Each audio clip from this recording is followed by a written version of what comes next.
Most people know the name, the Black Dahlia. It sounds like something from a movie, a dark and glamorous mystery. And for over 70 years, that's what she has been. A name, a case, a face, in a black and white photograph, haunting and beautiful. Her death became a sensation, a puzzle for detectives and a story for newspapers. The horror of how she died overshadowed everything about how she lived, but that name came later. It was a headline, a ghost story. Before she was a case file, before she was a victim, she was a person. Her name was Elizabeth Short, she was called Beth, and she lived for 22 years. Her life was not a prelude to a murder, it was a life, full of hopes, disappointments, family, and a desperate search for a place to belong. It was a life interrupted. This is the story of those 22 years. She was born in Boston, Massachusetts on July 29th, 1924. She was the third of 5 daughters. Her parents were Cleo and Phoebe Short. Cleo was a man who built miniature golf courses. For a while, business was good. The 1920s were roaring, and people had money to spend on things like that. The family had a nice house in Medford, a suburb of Boston. They had a life that looked solid, like it was built to last. Then the stock market crashed in 1929. The world changed overnight. People didn't have money for golf anymore. Cleo's business fell apart. He lost everything. The pressure was immense. One day, in 1930, his car was found abandoned on the Charlestown Bridge. It looked like he had jumped. Everyone assumed he was dead. Phoebe Short was suddenly a widow, or so she thought. She was left to raise 5 girls alone during the Great Depression. It was a hard, grinding existence. They moved to a small apartment. Phoebe took a job as a bookkeeper. The girls learned what it meant to go without. This was the world Elizabeth grew up in. A world of absence. The absence of a father, the absence of money, the absence of security. Beth was a quiet, pretty girl with striking pale blue eyes and dark hair. But she was also sick. She had severe asthma. The cold, damp New England air was brutal on her lungs. She was in and out of hospitals. She had surgeries. Breathing was a constant struggle. Her childhood wasn't spent playing outside like other kids. It was spent indoors trying to catch her breath. She loved movies. They were an escape. In the dark theater, she could leave Medford behind. She could see a world of glamour, of beautiful people with exciting lives. Hollywood was a fantasy, a place where people like her could be transformed. She would sit for hours watching the stars on the screen, dreaming of a different kind of life. Her friends remembered her talking about it. She was going to be an actress someday. It was a common dream for a girl from a small town with a hard life. Her health was a constant worry. When she was a teenager, doctors told Phoebe that the winters in Massachusetts could kill her. She needed a warmer climate. So, every winter, Phoebe would scrape together enough money to send Beth to Florida to stay with family friends. Florida was a different world. It was warm and sunny. The air was easier to breathe. For Beth, it was freedom. Away from her mother and the gloom of Medford, she started to become her own person. She got a job as a waitress. It wasn't glamorous, but it was money of her own. She was popular. Men noticed her, she was beautiful, and she knew it. She started to build a look. She dyed her dark brown hair jet black. She wore stylish, often black, clothes. She would sometimes wear a flower in her hair. She looked like a movie starlet, or at least someone who wanted to be one. She wasn't a sick little girl from Medford anymore. She was a young woman discovering her own power. She liked the attention. She dated soldiers and sailors who passed through town. It was wartime, and the world felt temporary. Life was lived in the moment. But her relationships were often brief. She was restless, always looking for something more, something better. She was searching for the stability she never had as a child. Then, in 1942, something happened that changed everything. Phoebe got a letter. It was from Cleo. Her husband, the man who had supposedly killed himself 12 years earlier, was alive. He was living in California. He had just walked away from his family and his debts, starting over on the other side of the country.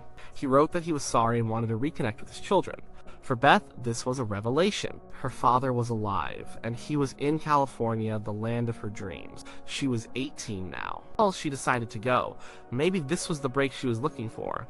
A father, a home, a new start in the place where movies were made.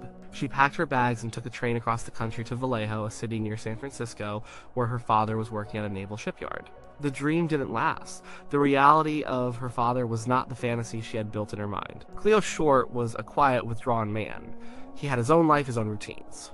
He expected his daughter to cook and clean, to be a housekeeper. He wanted a quiet home life. Beth wanted something else entirely. She was a young woman who wanted to go out, to meet people, to have fun. She wanted to explore California. They clashed. The cramped little apartment felt like a cage. This wasn't the glamorous California life she had imagined. It was just another version of being stuck. After just a few months, her father kicked her out. She was on her own again, this time in a state where she knew almost no one. She drifted south. She worked odd jobs, mostly as a waitress. She stayed with people she barely knew. It was a transient, uncertain life. In September 1943, she was in Santa Barbara. She was with some friends at a bar on a military base, Camp Cook. She was only 19, but the bar was for patrons 21 and over. The military police raided the place, and she was arrested for underage drinking. Her mugshot from that day is famous now. In the photo, she doesn't look like a criminal. She looks like a scared, sad kid. Her hair is perfectly coiffed, her makeup is done. But her eyes are wide and worried. She was fingerprinted, photographed, and because she was a minor in the eyes of the law for that offense, the authorities decided to send her home. They put her on a train back to Massachusetts. It must have felt like a total failure. She had gone to California with such high hopes, and now she was being sent back in disgrace. She didn't stay in Medford long. The cold weather was still bad for her lungs, and the old life held nothing for her. She went back to Florida. It was there, back in Florida, that she met the man who might have changed her life. His name was Major Matthew Michael Gordon Jr. He was a decorated Army Air Force pilot, a war hero. He was handsome, respected, and he fell for Beth completely. This wasn't like the other men she had dated. This was serious. Matt saw something in her beyond the pretty face. He saw the vulnerability. He cared for her. For Beth, he represented everything she had been looking for: stability, love, and a respectable future. He wasn't a drifter or a soldier just passing through. He was a man with a future, and he wanted her to be a part of it. But the war separated them. Matt was deployed to the China-Burma India theater. They wrote to each other constantly.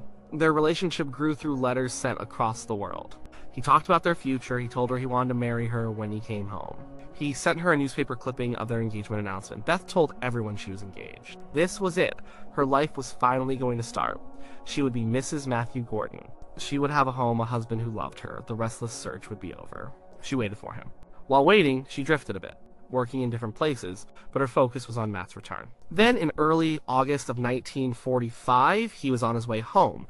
The war in Europe was over, and the war in the Pacific was nearing its end. He was flying back to the United States. His plane crashed in India. He was killed. A few days later, Japan surrendered. The war was over. But for Beth, her future was gone. A telegram arrived, delivering the news. The man she was going to marry was dead. The stable, happy life she had been so close to grasping had vanished in an instant. It's impossible to know exactly how this loss affected her, but it's not hard to imagine. It was a profound trauma. The one solid thing in her chaotic life had been taken from her. After Matt died, something in her seemed to drift. She talked about him often. She would sometimes tell people they had been married and had a child who died, embellishing the story to make the connection and the loss feel even more real to others. It was as if the life they were supposed to have was so real in her mind that it became a part of her personal history. In the summer of 1946, about a year after Matt's death, Beth decided to go back to California. An old boyfriend from her time in Florida, a lieutenant named Gordon Fickling, was living in Hollywood. She went to join him. This time, she wasn't going to see her father. She was going to be an actor. Her life in Los Angeles over the next 6 months was a continuation of the pattern she had already established. It was a life of constant motion. She never stayed in one place for long. She lived with friends in cheap hotels and boarding houses. She moved from Hollywood to Long Beach and back again. She didn't have a steady job. She didn't seem to have a real plan. The stories about her time in Hollywood are a tangled mess of fact and fiction, much of it created by the media after her death. They painted her as a promiscuous party girl, a femme fatale who lured men to their doom. The reality was likely much more mundane and much sadder. She was a young woman with very little money, trying to survive in a big city. She relied on the kindness of acquaintances and the men she dated. They would buy her meals, give her a place to stay for a few days, lend her a few dollars. She spent a lot of time just waiting for a phone call, waiting for a letter, waiting for a break that never came. There's no real evidence that she made any serious progress in becoming an actress. She didn't have an agent, she wasn't getting roles, she was one of thousands of pretty young women who came to Hollywood with the same dream.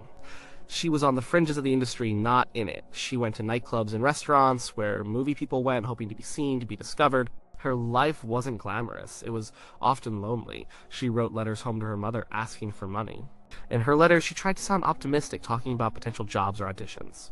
But the reality was she was struggling. She was known to hang around the post office waiting for letters with money from home or correspondence from friends. The men in her life were a rotating cast. Some were just friends, some were casual dates. She seemed to be looking for another Matt Gordon, another savior who could offer her a stable life.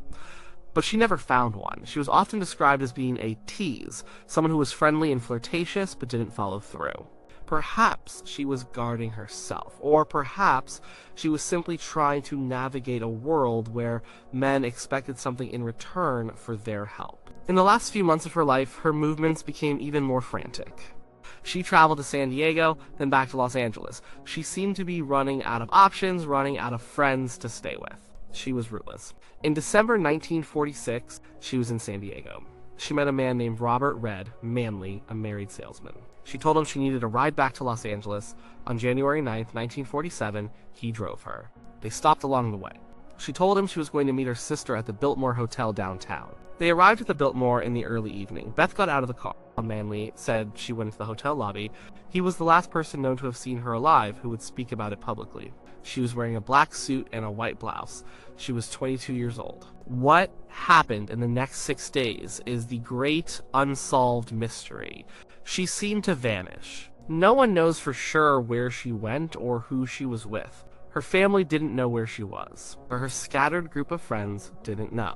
On the morning of January 15th, 1947, a woman walking with her child in a vacant lot in the Leimert Park neighborhood of Los Angeles saw something in the grass. It was the body of Elizabeth Short. The discovery of her body set off one of the biggest media frenzies in American history. The gruesome details of her murder were printed in every newspaper. The police investigation was massive. They interviewed hundreds of people. Dozens of people confessed to the crime. And somewhere in all that noise, the press gave her a nickname. The film The Blue Dahlia had been released the year before. Because of Beth's dark hair and black clothes, someone started calling her the Black Dahlia. The name stuck. And just like that, Elizabeth Short ceased to exist. She was replaced by a caricature. The Black Dahlia. She became a symbol of Hollywood dreams gone wrong, a cautionary tale. Her life was reduced to a set of stereotypes: the wannabe actress, the party girl, the promiscuous woman who got what was coming to her. The complexity of her life, the sadness, the searching, it was all erased, but she wasn't the Black Dahlia. That was a fiction created for headlines. She was Elizabeth Short. She was a daughter and a sister. She was a girl from Medford who loved movies. She had bad asthma that made it hard for her to breathe. She lost her father when she was a little girl, only to find him again and lose him a second time. She fell deeply in love with a soldier who died just before he could come home to marry her. She was a young woman trying to find her place in a world that had never given her a firm footing. She made mistakes. She was naive. She trusted people she shouldn't have. But she was not a puzzle to be solved. She was a person whose life was stolen from her.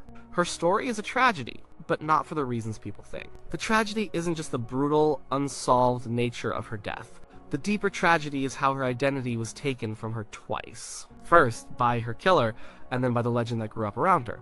The legend of the Black Dahlia is a compelling mystery, but it's a ghost story. It obscures the real person. To understand Elizabeth Short, you have to look past the sensationalism. You have to see the girl on the train heading to California full of hope. You have to see the waitress in Florida trying on a new identity. You have to see the fiancé reading letters from her soldier overseas, planning a future that would never happen. You have to see the lonely young woman in Los Angeles, writing home for $10 to get by. Her life was not a straight line leading to a grisly end. It was a series of attempts to start over, to find happiness, to build something solid in a life that had always felt temporary. She was always searching for a home, a person, a place where she finally belonged. She never found it. Her life was not a mystery story. It was a life interrupted, a human story of a young woman who was just trying to figure it all out. And she never got the chance.